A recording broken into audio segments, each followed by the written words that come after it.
கர்த்தருடைய பரிசுத்த நாமத்திற்கு மகிமை உண்டாவதாக. கர்த்தருடைய பெரிதான கிருபையினாலும் இரக்கத்தினாலும் கூட இந்த நாளிலே நாம் உபவாசித்து அவருடைய சமூகத்திலே நாம் கூடி வந்து அவரை துதிக்க, ஸ்தோத்தரிக்க, ஆராதிக்க தேவன் கிருபை செய்தபடினால் என் தேவனை நன்றியோடு துதிக்கிறேன், ஸ்தோத்தரிக்கிறேன். மத்தேயு 18வது அதிகாரம் 19வது வசனத்தை நாம் வாசிக்கலாம். Matthew chapter 18 verse 19. நாமளும் உங்களில் 2 பேர் தாங்கள் வேண்டிக் கொள்ள போகிற எந்த காரியத்தை குறித்தாயிலும் பூமியிலே ஒருமனப்பட்டிருந்தால் பரலோகத்தில் இருக்கிற என் பிதாவினால் அது அவர்களுக்கு உண்டாகும் என்று உங்களுக்கு சொல்லுகிறேன். ஆமென். இந்த பூமியிலே ஒருமனப்பட்டிருந்தால் பரலோகத்திலிருந்து நமக்கு பதில் கிடைக்கும். இந்த உபவாச நாட்களிலே நேற்றைக்கு கர்த்தருடைய ஆவியானவர் நமக்கு சொன்னதைப் போல நாம் அழைத்திருக்கிற ஊழியக்காரருக்கும் உணர்த்தி கொடுத்திருக்கிறதைப் போல நம்முடைய வாழ்க்கையிலே, நம்முடைய தனிப்பட்ட ஜீவியத்திலே, குடும்ப வாழ்க்கையிலே, சமுதாய வாழ்க்கையிலே, சபையிலே நாம் ஒரு மனதோடு கூட செயல்பட வேண்டும் என்பதை ஆவியானவர் நமக்கு திட்டவட்டமாய் நேற்றைய தினத்திலே நம்மோடு கூட பேசினார். அதாவது இப்பொழுது நாம் பூமியிலே இருக்கிறோம். தேவன் நமக்காய் உண்டு பண்ணி வைத்திருக்கிற இந்த பூமியிலே இருக்கிறோம். இந்த பூமியிலே அவர் எதற்காக வைத்தாரோ அதை நாம் நிறைவேற்றுவதற்காக நாம் இருக்கிறோம் என்பதை நாம் மறந்துவிடக்கூடாது. ஏதோ வந்தோம், பிறந்தோம், போனோம், செத்தோம் அப்படி அல்ல. அப்படிப்பட்ட ஒரு வாழ்க்கை தேவன் நமக்கு கொடுக்கவில்லை. அவர் நமக்கு கொடுத்திருக்கக்கூடிய வாழ்க்கை அவரால் உருவாக்கப்பட்டது, அவரால் உண்டாக்கப்பட்டது, அவரால் வடிவமைக்கப்பட்டது. ஆமென். அவர் அதை நமக்கு ஒரு வடிவமைத்து கொடுத்திருக்கிறார். ஒரு பிளான் பண்ணி இப்படியெல்லாம் இவர்கள் இருக்க வேண்டும் இந்த பூமியிலே என்று சொல்லி பூமியையும் நமக்காக வடிவமைத்து, பூமி எப்படி இருந்தது ஆரம்பத்தில்? எப்படி இருந்தது? நாங்கள் பூமியிலேயே இல்லை, நாங்கள் பூமியே நாங்கள் பார்க்கல. வசனம் என்ன சொல்லுது? தட்டையாக இருந்துச்சா? ஆதி ஆகமத்திலே இருக்கு இல்லையா பூமியானது எப்படி இருந்ததுன்னு சொல்லிட்டு? இருக்கா இல்லையா? எங்கே இருக்கு? எங்கே இருக்கு? அப்போ நீங்கள் பைபிளில் இருக்கிற காரியத்தையே நமக்கு தெரியலை. ஆதி ஆகமத்தில் 1வது அதிகாரத்தில் இருக்கிற முதல் வசனங்களே நமக்கு தெரியலை. பூமியானது எப்படி இருந்துச்சுன்னு சொல்லிட்டு கேட்டால் பேபேன்னு முழிக்கிறோம். ஆனால் நாம் யார்? வேதவாசிகள், வேதத்தை சுமக்கிறவங்க, வேதத்தை தியானிக்கிறவங்க, வேதத்தை படிக்கிறவங்கன்னு சொல்கிறோம். முதல்ல தமிழ் மீடியத்தில் படிக்கிற பிள்ளைங்களுக்கு முதல்ல தெரியலன்னு சொன்னால் வெக்கக்கடுன்னு சொல்லுவாங்க இல்லையா? அந்த மாதிரி நமக்கு முதல்ல இருக்கிற 2 வசனமே தெரியாது. பூமி எப்படி இருந்துச்சான்? பூமியானது ஒழுங்கின்மையும் வெறுமையுமாய் இருந்தது. அப்படி ஒழுங்கின்மையும் வெறுமையுமாய் இருந்த அந்த பூமியின் மேலே தேவன் என்ன செய்தார்? நமக்காக எல்லா காரியத்தையும் அதை ஒழுங்குபடுத்தினார்.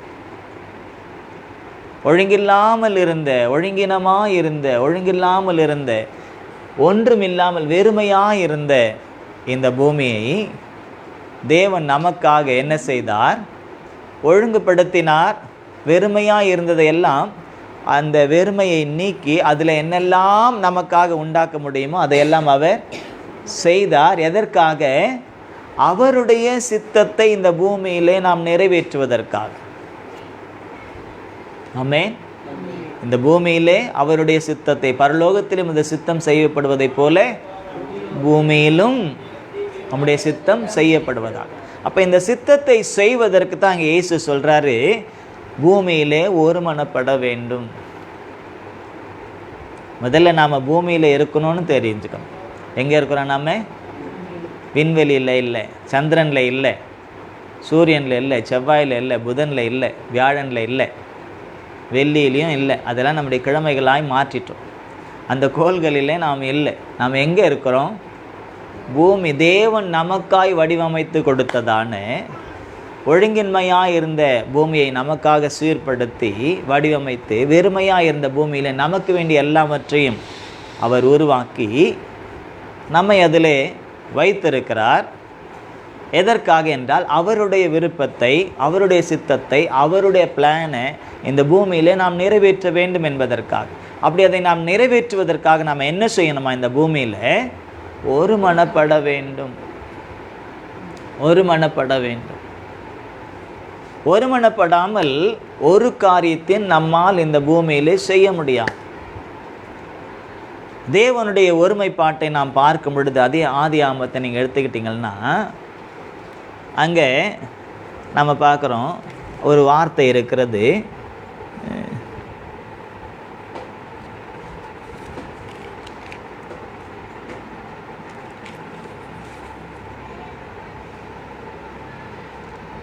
ஒன்றாவது அதிகாரம் 26வது வசனத்தை வாசியுங்கள். ஆதியாகமம் 1:26. பின்பு தேவன் நமது சாயலாகவும் நமது ரூபத்தின்படியையும் மனுஷனை உண்டாக்குவோமாக, அவர்கள் சமுத்திரத்தின் மச்சங்களையும் ஆகாயத்து பறவைகளையும் மிருக ஜீவன்களையும் பூமி அனைத்தையும் பூமியின் மேல் ஊறும் சகல பிராணிகளையும் ஆளக்கடவர்கள் என்றார். ஆமென். அந்த முதல் பகுதியில் பாருங்க, தேவன் என்ன சொல்றாரு? நமது சாயலாக. என்ன சொல்றாரு? நமது சாயலாகவும் நமது ரூபத்தின்படியும் மனுஷனை உண்டாக்குவோமாக. யார்கிட்ட சொன்னாரு? யார்கிட்ட சொன்னாரு? ஹலோ, என்ன கொஞ்சம் பாருங்களேன். கேள்வி கேட்கும்போது என்ன பாருங்க, வாசிக்க சொல்லும் போது பைபிளை பாருங்க. பிதாவை பார்த்து சொன்னார். யார் சொன்னது பிதாவை பார்த்து? எப்படி? பிதா தான் யார்கிட்ட சொல்றாரு? ஏசப்பா. ஏசப்பா இருந்தாரா? இல்லையா? பிறக்கவே இல்லை. அதுதான் எனக்கு தெரியும். ஆனால் வசனம் என்ன சொல்லுது? யோவான் எழுதின சுவிசேஷம் 1 அதிகாரத்தில் 1 வசனம் என்ன சொல்லுகிறது? ஆதியிலே வார்த்தை இருந்தது, அந்த வார்த்தை தேவனிடத்தில் இருந்தது, அந்த வார்த்தை தேவனாக இருந்தது, அந்த வார்த்தை தான்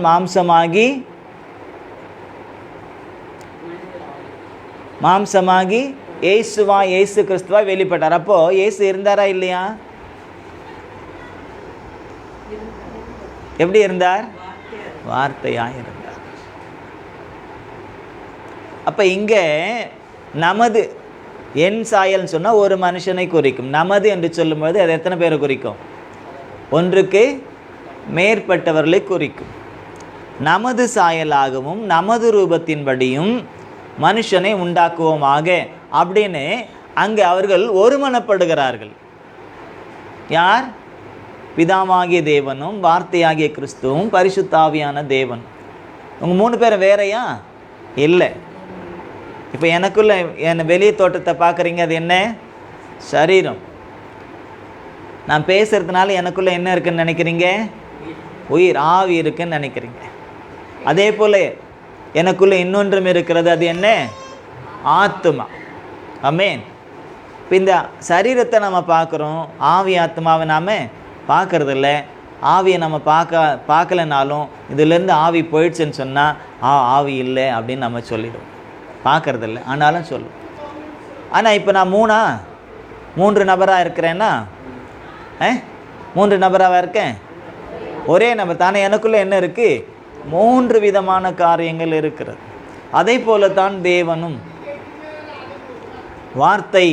வார்த்தையும் அவர்தான், வார்த்தையாகிய தேவனும் அவர்தான், ஆவியும் அவர்தான், எல்லாமே அவர்தான்.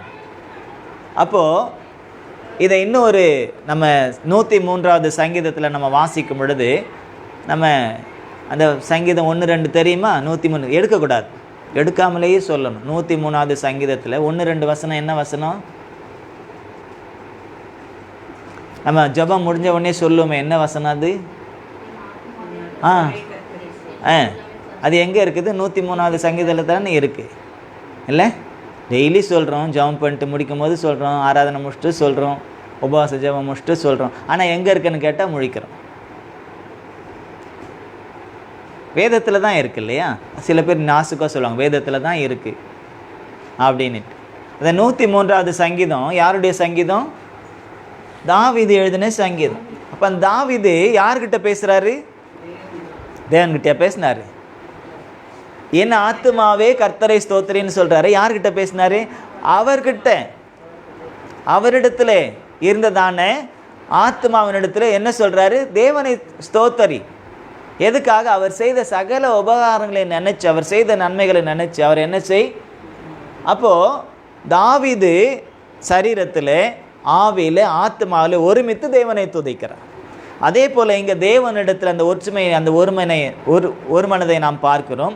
நமது சாயலாக நமது ரூபத்தின்படியே மனுஷனை உண்டாக்குவோமாக. உண்டாக்குவேன்னு சொன்னால் ஒருத்தர், உண்டாக்குவோமாகன்னு சொன்னால் அவர்களுக்குள்ளே இருக்கக்கூடிய அந்த திருத்துவத்தை, அவர்களுக்குள்ளே இருக்கக்கூடியதான அந்த ஒருமைப்பாட்டை அவர்கள் வெளிப்படுத்துகிறார்கள். இதை இன்னும் ஒரு படி மேலே போயிட்டு நம்ம பார்க்கும்பொழுது யோவான் எழுதின சுவிசேஷத்தில் ஏசு அங்கே ஒரு கடைசி அந்த சீஷர்களோடு கூட சேர்ந்து ஜெபித்த அந்த ஜெபம் கெத்செமனே தோட்டத்தில் ஜெபித்த ஜெபம் அல்ல, இது வேறு ஜெபம்.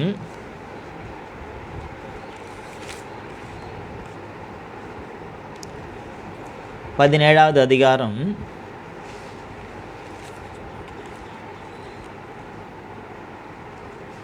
21வது வசனத்திலிருந்து தெளிவாய் ஒருத்தர் வாசிங்க.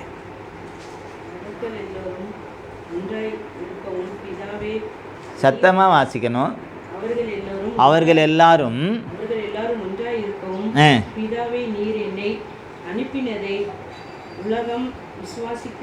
விசுவாசிக்கிறதற்காக நானே வாசித்தர்றேன், விட்டுருங்க. நீர் என்னிலேயும் நான் உம்மிலேயும் இருக்கிறது போல, என்ன சொல்றாரு? நீர் என்னிலேயும் நான் உம்மிலேயும் இருக்கிறது போல அவர்கள் எல்லாரும் நம்மில் ஒன்றாயிருக்கவும் வேண்டிக் கொள்கிறேன். நாம் ஒற்றுமையாக ஒரு மனப்பாட்டில் தேறினவர்களாக நாம் இருக்க வேண்டும் என்பதற்காக யார் ஜெபம் பண்ணாங்களோ இல்லையோ, இன்றைக்கி நாம் ஜெபிக்கிறோமோ இல்லையோ, இயேசு அன்றைக்கே ஜெபித்து விட்டு போயிருக்கிறார். எதற்காக? பூமியில் நாம் ஒருமனப்பட்டிருந்தால் தான் பிதாவினுடைய சித்தத்தை, விருப்பத்தை நிறைவேற்றுவோம். அடுத்து நாம் பார்க்குறோம், நாம் ஒன்றாக இருக்கிறது போல அவர்களும் ஒன்றாக இருக்கும்படி நீர் எனக்கு தந்த மகிமையை நான் அவர்களுக்கு கொடுத்தேன். இயேசுவுக்கு தேவன் ஒரு மகிமையை கொடுத்திருந்தார், எல்லாரையும் ஒன்று சேர்ப்பதற்காக. எல்லோரையும் தேவனை விட்டு பாவம் செய்து விலகி போயிருந்த மனுஷர்களை, அவருடைய பிள்ளைகள் எல்லாரையும் ஒன்று சேர்ப்பதற்காக தேவன் ஒரு விசேஷித்த மகிமையை இயேசுவுக்கு கொடுத்திருந்தார். அந்த மகிமையை யாருக்கு கொடுக்கிறாரா இயேசு? யாருக்கு? அவருடைய பிள்ளைகளுக்கு, அவருடைய சீஷர்களுக்கு, அவரை ஏற்றுக்கொண்டவர்களுக்கு, அவரை பின்பற்றுகிறவர்களுக்கு இயேசு கொடுத்திருக்காருன்னு சொன்னால் நமக்கும் அந்த மகிமை இருக்கிறது. அல்லேலூயா. எதற்காக இந்த மகிமை? மகிமைன்னு பாடுறதுக்காக இல்லை. எதற்காக? ஒரு மனப்பாட்டில் நாம் நிலைத்திருந்து தேவனுடைய சித்தத்தை நிறைவேற்றுவதற்காக. மேல் அவர் சொல்றாரு, ஒருமைப்பாட்டில் அவர்கள் தேறினவர்களாக இருக்கும்படிக்கும் என்னை நீர் அனுப்பினதையும் நீர் என்னில் அன்பாய் இருக்கிறது போல அவர்களிலும் அன்பாய் இருக்கிறதையும் உலகம் அறியும்படிக்கும் நான் அவர்களிலும் நீர் என்னிலும் இருக்கும்படி வேண்டிக் கொள்கிறேன். பிதாவே, உலக தோற்றத்திற்கு முன் நீர் என்னில் அன்பாய் இருந்தபடியினால். எப்படி? அப்போ உலக தோற்றத்துக்கு முன்பே, உலகம் உண்டானதற்கு முன்பே இயேசு எங்கே இருந்தார்? ஆமாம், அவங்க தான் எல்லாரும் ஒன்றாக தான் இருந்தாங்க. நீர் எனக்கு தந்த என்னுடைய மகிமையை நீர் எனக்கு தந்தவர்கள் காணும்படியாக நான் எங்கே இருக்கிறேனோ அங்கே அவர்களும் என்னுடன் கூட இருக்க விரும்புகிறேன். நாம் எவ்விதமாக ஒற்றுமையோடு, அதாவது ஒரு மனதோடு கூட நாம் செயல்பட வேண்டும் என்பதை தேவனே அதை தன்னுடைய காரியத்தை வெளிப்படுத்தி பிதாவாகிய தேவனும் குமாரனாகிய கிறிஸ்துவும் பரிசுத்த ஆவியானவரும் அவர்கள் எவ்விதமாக அந்த ஆவி ஆத்மா சரீரம் எவ்விதமாய் ஒருமித்து இருக்க வேண்டும், அதே போல அவர்கள் எவ்விதமாய் ஒருமித்திருந்து நமக்காக காரியங்களை செய்தார்களோ அதே போல நாமும் கூட இந்த பூமியிலே ஒருமனப்பட்டு அவருடைய விருப்பத்தை, அவருடைய சித்தத்தை, அவருடைய திட்டத்தை, அவருடைய பிளானை நிறைவேற்ற வேண்டியவர்களாக இருக்கிறோம். ஆமென். நான் பிளான் பண்ணுறேன் அப்படின்னு சொல்லக்கூடாது. நம்ம பிளான் எல்லாம் ஒன்றுக்கும் உதவாது. நாம் அவரோடு இணைந்து அவர் பிளான் பண்ணி கொடுக்கறத நாம் நிறைவேற்றுவதற்கு, அதன்படி நடப்பதற்கு நம்மை ஒப்பு கொடுக்க நாம் பழக வேண்டும். பூமியிலே நாம் ஒருமனப்பட வேண்டும். யாரோடு ஒருமனப்படணும்? பூமியில முதலாவது தேவனோடு, இயேசுவோடு, பரிசுத்த ஆவியானவரோடு நாம் ஒருமனப்பட்டு, அதுக்கப்புறம் நம்ம குடும்பத்தில் உள்ளவர்களோடு கூட, அதுக்கப்புறம் முதல்ல நமக்குள்ளே இருக்கக்கூடிய அந்த மனசோடு கூட என்ன செய்யணும்? ஒருமனப்பட்டு, நம்முடைய ஆவி ஆத்மா சரீரத்தில் ஒருமனப்பட்டு, அது கூட நம்ம உறவுகளோடு, நம்முடைய குடும்பத்தில் இருக்கிறவர்களோடு, கணவனோடு, மனைவியோடு, பிள்ளைகளோடு, மாமியாரோடு, மருமகளோடு, உறவுகளோடு, எங்கெல்லாம், அதுக்கப்புறம் விசுவாசிகளோடு, சகோதர சகோதரிகளோடு, ஊழியர்களோடு, ஊழியத்தோடு, எல்லாவற்றிலும் நாம் ஒருமனப்பட்டு தேவனுடைய நாமத்தை ஒவ்வொரு சூழ்நிலையிலும் ஒவ்வொரு இடத்திலும் நாம் நிறைவேற்ற வேண்டியவர்களாக இருக்கிறோம். சிலது நமக்கு தெரியாது, தேவனுடைய செயல் திட்டங்கள் என்னன்னு நமக்கு தெரியாது. ஆனால் அவர் நம்மளை நடத்தும் பொழுது அதற்கு நம்மை விட்டு கொடுத்து, அவருடைய அந்த ஒருமைப்பாட்டிற்குள் நம்மை விட்டு கொடுத்து அவரோடு கூட இணைந்து கொள்ள வேண்டும். ஏசு அதுதானே சொல்கிறார், நீர் என்னிலேயும் நான் உம்மிலேயும் எப்படி ஒருமனப்பட்டு இருக்கிறோமோ, ஆதியிலே அவங்களுடைய ஒருமனம் ஏசு கிறிஸ்து வந்ததுக்கப்புறமும் அந்த ஒருமனத்தை நம்ம பார்க்குறோம். ஆதியில் மனுஷனை உண்டாக்குவதற்கு ஒருமனப்பட்டவங்க, இப்போ பூமியில் மறுபடியும் அந்த பூமியில் கெட்டுப்போன அந்த மனுஷனை மறுபடியும் உருவாக்குவதற்கு அவர்கள் ஒருமனப்பட்டு தான் காரியங்களை செய்கிறார்கள். ஒருமனப்பட்டு தான் அந்த காரியத்தை செய்தார்கள், செய்து கொண்டும் இருக்கிறார்கள். அதே போல தான் நாமும் கூட இந்த பூமியிலே நாம் ஒருமனப்பட்டு நாம் காரியத்தை செய்ய வேண்டும். முதலாவது நம்முடைய ஒருமனம் தேவனோடு இருக்கணும். அவர் என்ன சொல்லுகிறார், என்ன வார்த்தை கொடுக்கிறார், எதற்காக நம்மளை வைத்திருக்கிறார், என்ன நம் மூலமாக என்ன பிளான் பண்ணி வைத்திருக்கிறார், நம் மூலமாக என்ன திட்டத்தை செயல்படுத்த நினைக்கிறார், அதற்கு நாம் அவரோடு ஒருமனப்பட வேண்டும். மெயின் அதுதான், நமக்கு முக்கியமானது அதுதான். இந்த பூமியில் அவர் நம்மளை வச்சிருக்கிறாருன்னா எதற்காக வச்சிருக்கிறார் என்பதை அறிந்து கொள்ள அவரோடு நம்ம என்ன செய்யணும்? ஒருமனப்பட வேண்டும். ஒருமனப்படணும். தாவீதை இஸ்ரவேலிலே ராஜாவாக்க நினைத்தார். அப்போ அவர் சொன்ன வார்த்தை என்ன தெரியுமா? என் இருதயத்தில் உள்ளது எல்லாம் அவன் நிறைவேற்றான். முதல் சவுலை தேர்ந்தெடுத்தார். ஆனால் சவுல் தேவனுடைய இருதயத்தோடு கூட, தேவனுடைய மனசோடு கூட, தேவனுடைய அந்த காரியத்தில் அவன் இணைந்து கொள்ளவில்லை. தான் இஷ்டப்படியே அவன் செய்ய ஆரம்பித்தான். தன்னுடைய இஷ்டப்படி தேவனுடைய திட்டத்தை விட்டுட்டு தான் சுய இஷ்டத்தின்படி நடந்து, காத்திருன்னு சொன்ன நேரத்தில் கூட காத்திராம அவன் தன்னுடைய விருப்பத்தை தன்னுடைய இஷ்டப்படி அவன் செய்ததுனால கர்த்தர் அவனை தள்ளிட்டார். கர்த்தர் அவனை தள்ளிட்டார். கர்த்தர் தள்ளின உடனே நடந்தது என்ன? செத்துட்டானாமே? சவுல் செத்துட்டாரா? இல்லை. நடந்தது என்ன? தள்ளினதுக்கப்புறம் உடனே அவனுக்குள்ளே பிசாசு வந்துட்டான். பொல்லாத ஆவி வந்துருச்சு. இப்போ கிரிகள் எல்லாம் என்ன ஆகிட்டு, முதல்ல கொஞ்சம் நஞ்ச நல்ல குணம் இருந்தது கூட எல்லாம் போச்சு. நன்மை செய்கிறவங்களே, உதவி செய்கிறவங்களே எட்டி வதைக்கிற மாதிரியான காரியங்களில் தான் ஈடுபட்டு கொண்டே இருந்தார். சாகர வரையிலும் தேவனோடு ஒப்புரவாகலை. சாகர வரலும் சவுல் சாகர வரலும் தேவனோடு ஒப்புரவாகலை. தான் செய்தது தவறு என்று ஒத்துக்கொள்ளலை. தான் செய்தது தவறு என்று அவர் உணரவும் இல்லை. மறுபடியும் மறுபடியும் மறுபடியும் கர்த்தர் எத்தனையோ தருணங்களை கொடுத்தார். ஆனால் அவர் உணர்ந்து கொள்ளவே இல்லை. கடைசியில் என்ன சொல்கிறது, விருத்த சேதனம், அதாவது கர்த்தர் இல்லாதவருடைய கரத்தில், கர்த்தருடைய பிள்ளைகள் இல்லாத அந்நியருடைய கரத்தில் அவர் விழும்படியாக கர்த்தர் செய்தார். 40 ஆண்டுகள் ஆட்சி செய்தார். ஆனால் பிரயோஜனம் என்ன? கர்த்தர் இல்லாமல் ஆட்சி செய்தால் அவருக்கும் ஆசீர்வாதம் இல்லை, ஜனத்துக்கும் ஆசீர்வாதம் இல்லை. அது நமக்கே தெரியும், நம்ம அனுபவிக்கிறோம் இல்லையா? கர்த்தர் இல்லாமல் ஒருவர் ஆட்சி செய்வார் என்று சொன்னால், கர்த்தருடைய ஆலோசனை இல்லாமல் ஒருவர் ஆட்சி செய்வார்கள் என்று சொன்னால், கர்த்தருடைய செயல் திட்டங்கள் இல்லாமல் அல்லது அவருடைய சித்தத்தை நிறைவேற்றாமல் ஒருவர் ஆளுகை செய்வார்னு சொன்னால், அந்த ஆளுகையினாலே அவருக்கும் பிரயோஜனம் இருக்காது, ஜனங்களுக்கும் பிரயோஜனம் இருக்காது.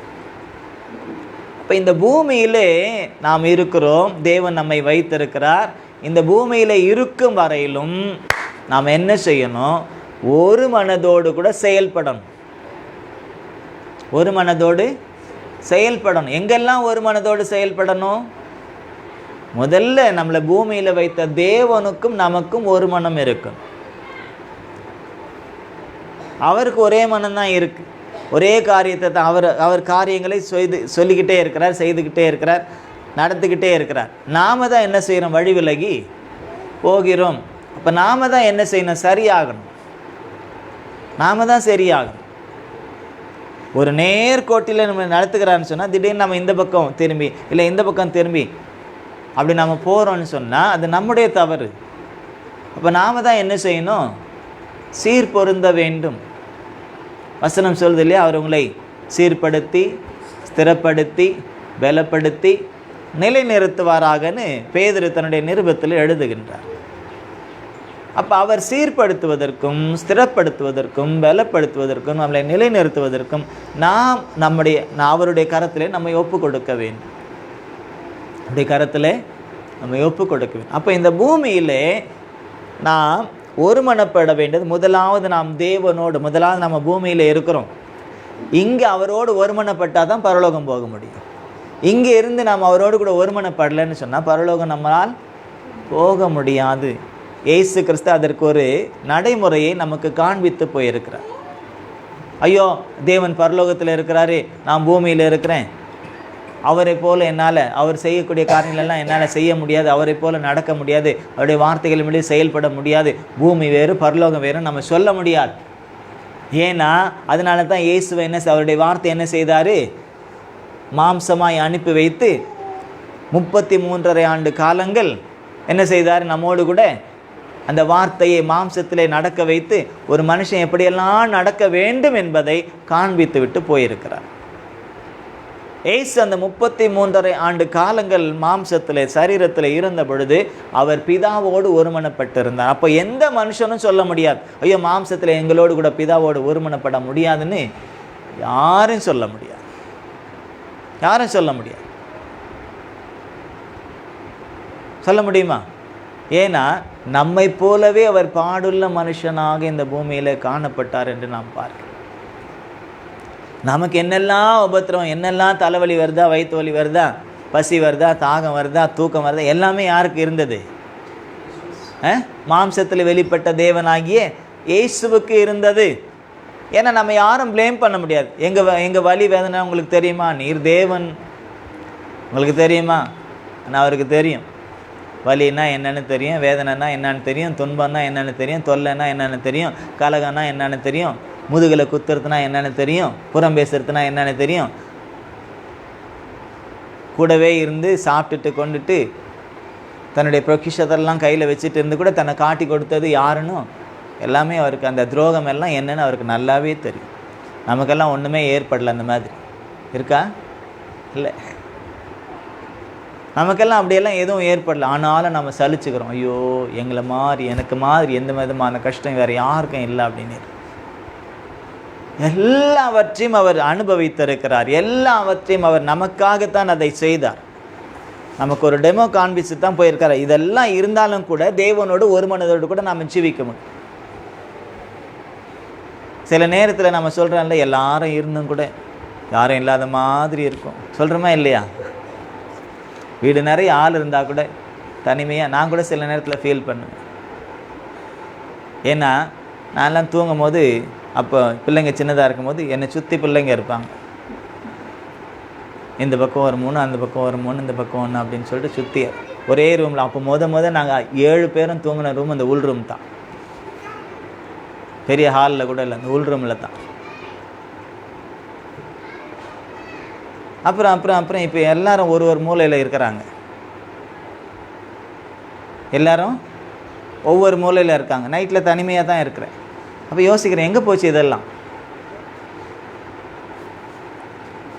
இருக்கிறாங்க, 7 பேர் இங்கே தான் இருக்காங்க, இல்லை ஒன்று இங்கே இல்லை, இன்னொன்று இங்கே, அப்படி இப்படின்னு இருக்காங்க.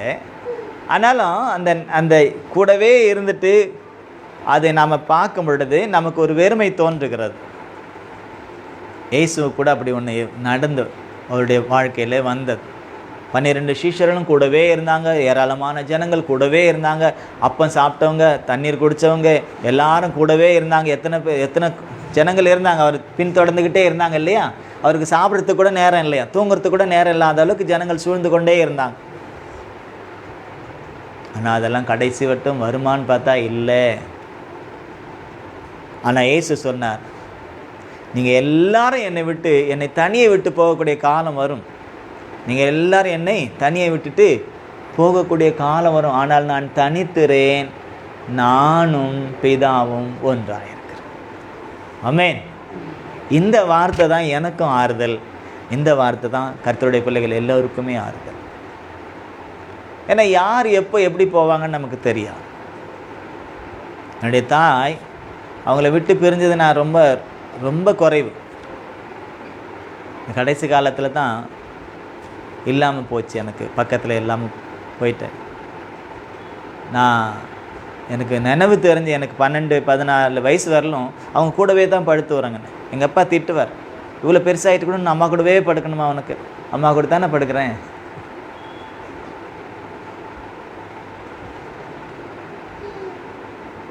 பிரிஞ்சு இருந்ததில்லை. ஒரு நாள் அவங்கள பிரிஞ்சிருந்தால் ஜுரம் வந்துடும் எனக்கு.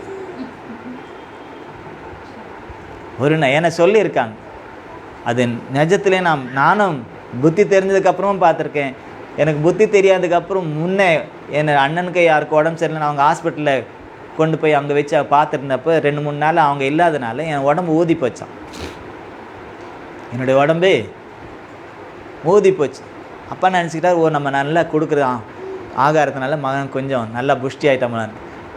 அதுக்கப்புறம் எங்கள் அம்மா வந்ததுக்கப்புறம் அவங்க மேலே ஊழ்ந்து பிறண்டு ஆடுனதுக்கப்புறம் வத்திட்டேன்.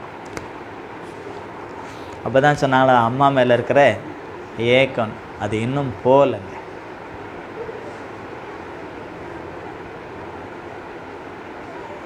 என்ன சொல்கிறது? இப்படி நாம் சில நேரத்தில் இந்த தனிமையை நாம் உணரும் பொழுது நமக்கு ஆறுதலை கொடுக்கக்கூடியதான வார்த்தைகளும் வசனங்களும் அல்லது வார்த்தையாகி அந்த தேவனும் நம்மை போல நாம் பெற்றிருக்கிற போல அப்படிப்பட்ட ஒரு விசேஷ பாக்கியம் வேறு யாருக்கும் கிடையாது. அப்போ அந்த ஒரு மனப்பாட்டிலே நாம் தேர வேண்டும். இந்த ஒன் மைண்டில் நாம் தேரணும்னு சொல்கிறார். இந்த ஒன் மைண்டில் நம்ம தேரணும். இந்த ஒரு மனதில் நம்ம தேர வேண்டும்னு இயேசு செபிக்கிறார். ஒரு மனப்பாட்டில் இவங்க தேரணுமா? தேரணும்னா என்ன அர்த்தம்?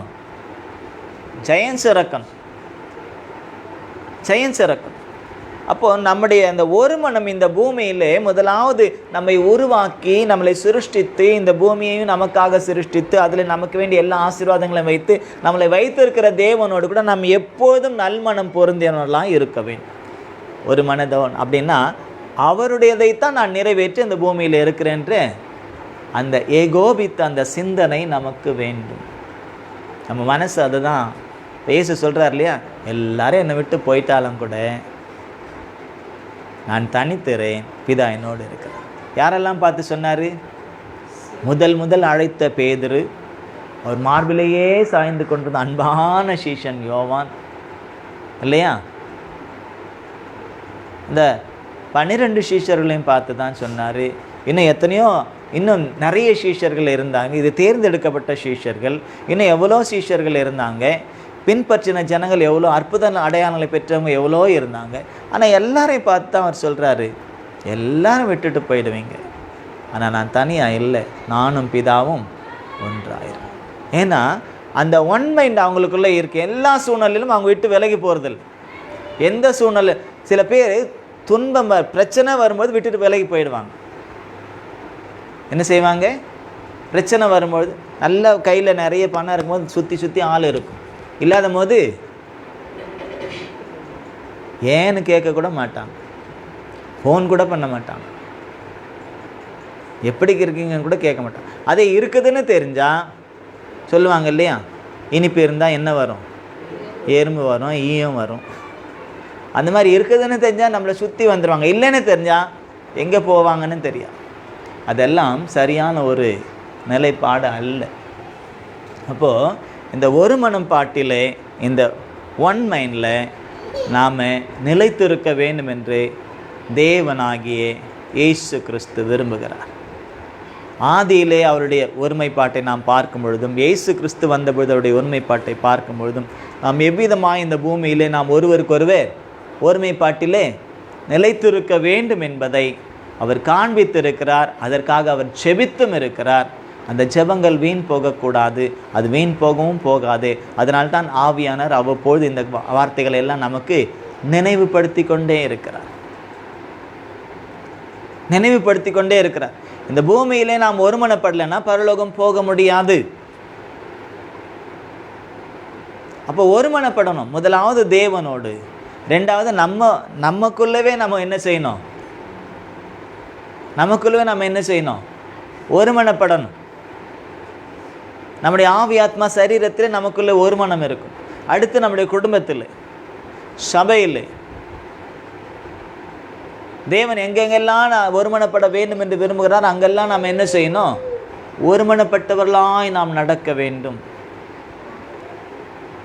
இந்த ஒருமைப்பாட்டில் நாம் வளர வேண்டும், கனி கொடுக்க வேண்டும். இயேசுவினுடைய நாமத்தை நாம் மகிமைப்படுத்த வேண்டும். இயேசுவின் பிள்ளைகளாய் நாம் வளர்ந்து கனி கொடுக்க வேண்டும். இதைத்தான் ஆவியானவர் இன்றைக்கு நமக்கு உணர்த்துகிறார். ஆவியானவர் இன்றைக்கு இதைத்தான் நமக்கு உணர்த்துகிறார். ஒன்றை மாத்திரம் நாம் நினைவில் வைத்து கொள்ள வேண்டும்.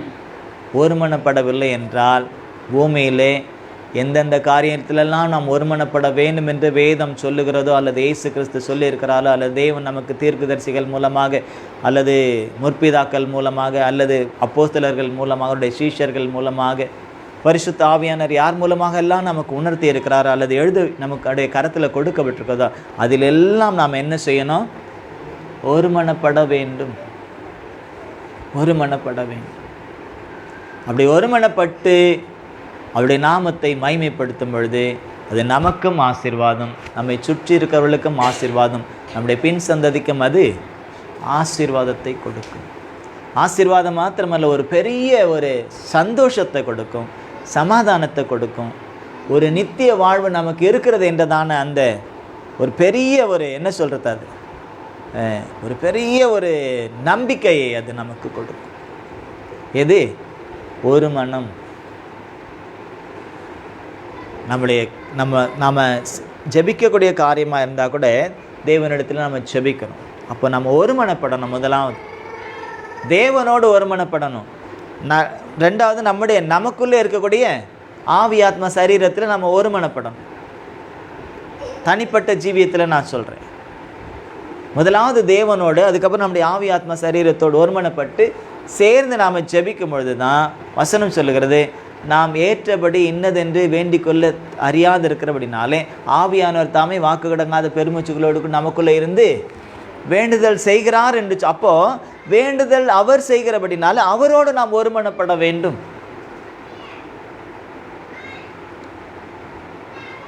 சில நேரத்தில் நாம் ஒன்று நினைப்போம் ஜெபிக்கிறதுக்கு, ஆனால் கர்த்தர் வேற ஒன்று உணர்த்துவார், ஆவியானவர் வேற ஒன்று உணர்த்துவார். நாம் இப்படி ஜெபிக்கணும்னு நினைப்போம், அவர் வேறு மாதிரி ஜெபிக்க சொல்லுவோம். அப்போ நாம் யாருக்கு செவி கொடுக்கணும்? அவர் என்ன சொல்லுகிறாரோ அதிலே நாம் ஒருமனப்பட வேண்டும். அவரோடு கூட நாம் ஒருமனப்பட்டு அவருடைய நாமத்தை நாம் மகிமைப்படுத்தும் பொழுது தான் அது நமக்கும் ஆசீர்வாதம், நம்மை சுற்றி இருக்கிறவர்களுக்கும் ஆசீர்வாதம்.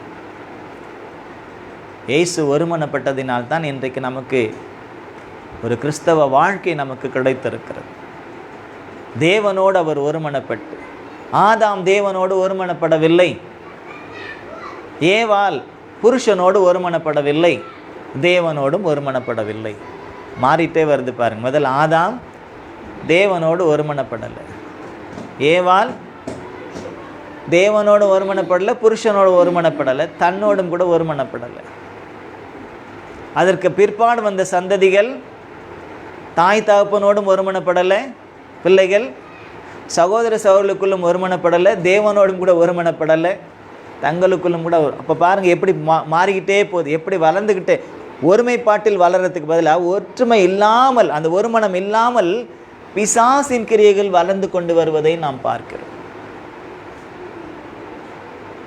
அப்போ இப்படி நம்முடைய வாழ்க்கையில் இருக்கக்கூடாது என்பதற்காகத்தான் அந்த ஒருமைப்பாட்டை மறுபடியும் நமக்கு புதுப்பிக்கும்படியாக, அந்த ஒரு மனதிலே நாம் வளர்ந்து கனி கொடுப்பதற்காக, அந்த ஒரு மனம் இருந்தால் தான் பரலோகம் போய் சேர முடியும் என்பதற்காக இயேசு கிறிஸ்து தன்னையே பலியாக்கி அந்த ஒரு மனப்பாட்டில் எவ்விதமாய் நாம் வளர வேண்டும் என்பதை நமக்கு காண்பித்து, நிஜத்திலே காண்பித்து, அதற்காகவும் செபித்து அவர் கடந்து போய் இன்றைக்கு பிதாவாகிய தேவனும் குமாரனாகிய கிறிஸ்துவும் எப்படி இருக்காங்க? ஒன்றாய் இருக்கிறார். அவரிடத்திலிருந்து வந்த பரிசுத்த ஆவியானவர் அதை நமக்கு உணர்த்திக்கிட்டே இருக்கிறார். எந்த நோக்கத்திற்காக இயேசு வந்தாரோ அந்த நோக்கத்தை நமக்குள்ளே நிறைவேற்றுவதற்காக, அந்த ஒருமனைப்பாட்டில் நாம் தேர்வதற்காக, அந்த ஒன் மைண்டில் நாம் வளர்ந்து கனி கொடுப்பதற்காக ஆவியானவர் இந்த நாட்களில் உணர்த்திக்கிட்டு இருக்கிறார். நமக்குள்ளே, நம்முடைய குடும்பங்களுக்குள்ளே ஒன் மைண்ட் இல்லைன்னு அழைத்த ஊழியக்காரருக்கு தெரியாது. ஆனால் அவர் ஃபோன் பண்ணி இப்படி கேட்கும்போது நான் ஒரு பதிலும் சொல்லவே இல்லை, நான் ஒன்றும் சொல்லாதில்லை. ஆனால் அவரே சொன்னார், பரவாயில்ல பாஸ்டர், எல்லாம் சுபத்தோடு வந்து நம்ம கலந்துக்கலாம், எல்லாம் சரியாகும், கர்த்தர் எல்லாத்தையும் சரி பண்ணலாம். அப்போ இன்றைக்கும் கூட இந்த உபவாச நாட்களிலே எதை குறித்து ஆண்டவரே நீர் எங்களோடு கூட நீர் பேசி போகிறீர் ஆவியானவர் கேட்கும்போது இதைத்தான் உணர்த்தி கொடுத்து, அப்போ நாம் அழைத்தவரோடும் அந்த ஆவியானவர் தான், நம்மோடும் இருந்து நடத்துகிறவர் அந்த ஆவியானவர் தான். அந்த ஆவியானுடைய அந்த ஒருமனப்பாட்டில் நாமும் ஒருமனப்படுவோம் என்று சொன்னால் நம்முடைய ஆவி ஆத்மா சரீரத்தை அவர் புதுப்பித்து சுத்திகரித்து, நம்மை புதுப்பித்து நம்மை சுத்திகரித்து, நம்முடைய குடும்பத்திலே ஒருமனம் இல்லைன்னா அதையெல்லாம் நீக்கி, நம்முடைய சபையில் ஒருமனம் இல்லைன்னா அதையெல்லாம் நீக்கி, நம் மூலமாக என்னெல்லாம் அவர் அந்த ஒருமனதை கொண்டு வந்து எதையெல்லாம் நிறைவேற்ற இந்த பூமியிலே அவருடைய சித்தத்தை நம் மூலமாக, நம்முடைய குடும்பத்தின் மூலமாக, சபையின் மூலமாக நிறைவேற்ற விரும்புகிறாரோ அதை அவர் நிறைவேற்றி தீர்வார். ஆமென். அதற்கு நம்மை ஒப்பு கொடுக்க வேண்டும். இன்னைக்கு ஒப்பு கொடுத்து நாம் செபிக்கலாம். ஆண்டவரே, எனக்குள்ளே இந்த பூமியிலே நீர் என்னை வைத்திருக்கிறதான அந்த நோக்கம், உம்முடைய திட்டம், உம்முடைய செயல், உம்முடைய பிளான் எனக்குள்ளே நிறைவேறுவதற்கு என்னை ஒப்பு கொடுக்கிறேன், என்னை ஒப்பு கொடுக்கிறேன். இந்த பூமியிலே நான் ஒருமனப்பட்டு, உம்மோடு நான் ஒருமனப்பட்டு, எனக்கு கொடுத்திருக்கிற குடும்பத்தோடு நான் ஒருமனப்பட்டு, எனக்கு நீர் கொடுத்திருக்கிற ஆவியாத்மா சரீரத்தோடு நான் ஒருமனப்பட்டு, சபையிலே நான் ஒருமனப்பட்டு உம்முடைய நாமத்தை மகிமைப்படுத்துவதற்கு எனக்கு கிருபை தாரம்னு சொல்லிட்டு நம்ம எல்லாரும் ஒப்பு கொடுத்து நாம் செபிக்கலாமா? நம்ம எல்லாரும் ஒப்பு கொடுத்து நாம் செபிக்கலாம். ஹல்லேலூயா. உம்மை நாங்கள் துதிக்கிறோம் ஆண்டவரே, உம்மை நாங்கள் ஸ்தோத்தரிக்கிறோம், உமக்கு நன்றி செலுத்துகிறோம். நன்றி நிறைந்த இருதயத்தோடே நாங்கள் துதிக்கிறோம். அப்பா, நீங்கள் பூமியில் ஒருமனப்பட்டிருந்தால் நீங்கள் கேட்டுக்கொள்வது வாய்க்கும் என்று சொல். நீர் எங்களுக்கு கொடுத்த அந்த வார்த்தையிலே, நீர் ஆதியிலே பூமியை உருவாக்கின பொழுது நீங்கள் எவ்விதமாய் ஒருமனப்பட்டவர்களாக நமது சாயலின்படி, நமது ரூபத்தின்படி உண்டாக்குவோமாக என்று சொல். அப்படி உருவாக்கப்பட்ட அந்த சாயல், அந்த தெய்வீக தன்மை கொண்ட அந்த மனிதன் பாவத்திற்குள்ளாகி, சாபத்திற்குள்ளாகி, பிசாசின் கிரைகளுக்கு உட்பட்டு கீழ்ப்படியாமைக்குள்ளாகி ஆண்டவரே உம்மை விட்டு தூரம் போன போதும் கூட வார்த்தையாகிய நீர் அந்த வார்த்தையை பூமிக்கு அனுப்பி அதை மாம்சத்திலே, மனுஷிகத்திலே நீர் கொண்டு வந்து எவ்விதமாய் மனுஷன் இந்த ஒருமனப்பாட்டில் மறுபடியும் கடந்து வர வேண்டும் என்று சொல். நீர் ஜீவித்து காண்பித்து நீர் கடந்து போய் இன்றைக்கும் அந்த பரிசுத்த ஆவியானவர் மூலமாக எங்களுக்குள்ளே அந்த ஒருமனம் குறையும் பொழுது அது எங்களுக்கு நீர் உணர்த்தி தந்து இன்றைக்கும் எங்களோடு கூட நீர் இடைப்பட்டிருக்கிறபடினா உமக்கு நன்றி செலுத்துகிறோம். எங்கள் ஒவ்வொருவருக்குள்ளும் இந்த ஒரு மனதை, எங்கள் குடும்பங்களுக்குள்ளே இந்த ஒரு மனதை, சபைக்குள்ளே இந்த ஒரு மனதை, அப்பா ஒவ்வொரு காரியத்திலும் எங்களுக்கு அந்த ஒரு மனதை நீர் கட்டளையிட்டு தந்து இந்த பூமியிலே உடைய சித்தத்தை நாங்கள் நிறைவேற்ற எங்களுக்கு உதவி செய்யும்படியாக எங்களுடைய ஆவி ஆத்மா சரீரத்தை நாங்கள் ஒப்பு கொடுத்து நாங்கள் செபிக்கிறோம். ஏற்றுக்கொள்ளும், அங்கீகரியும், ஆசீர்வதியும். இயேசுவின் நாமத்தில் ஒப்பு கொடுத்து செபிக்கிறோம் பிதாவே, ஆமென். நீங்கள் வீட்டில் போயிட்டு தனியாக உட்கார்ந்து இதற்காக ஒப்பு கொடுத்து நீங்கள் செபியுங்கள். ஏன்னா இன்றைக்கி சில விஷயங்கள் இருக்கிறதுனால ஒரு அடக்க ஆராதனை இருக்கிறது, அதற்கு போக வேண்டியிருக்கிறதுனால சீக்கிரமாய் முடிக்க வேண்டியிருக்கிறது. ஆகவே இதை வீட்டில் போய் தொடர்ந்து நீங்கள் ஜெபிக்கும்படியாய் அன்போடு நான் கேட்டுக்கொள்கிறேன். கர்த்தர் உங்களை ஆசீர்வதிப்பாராக.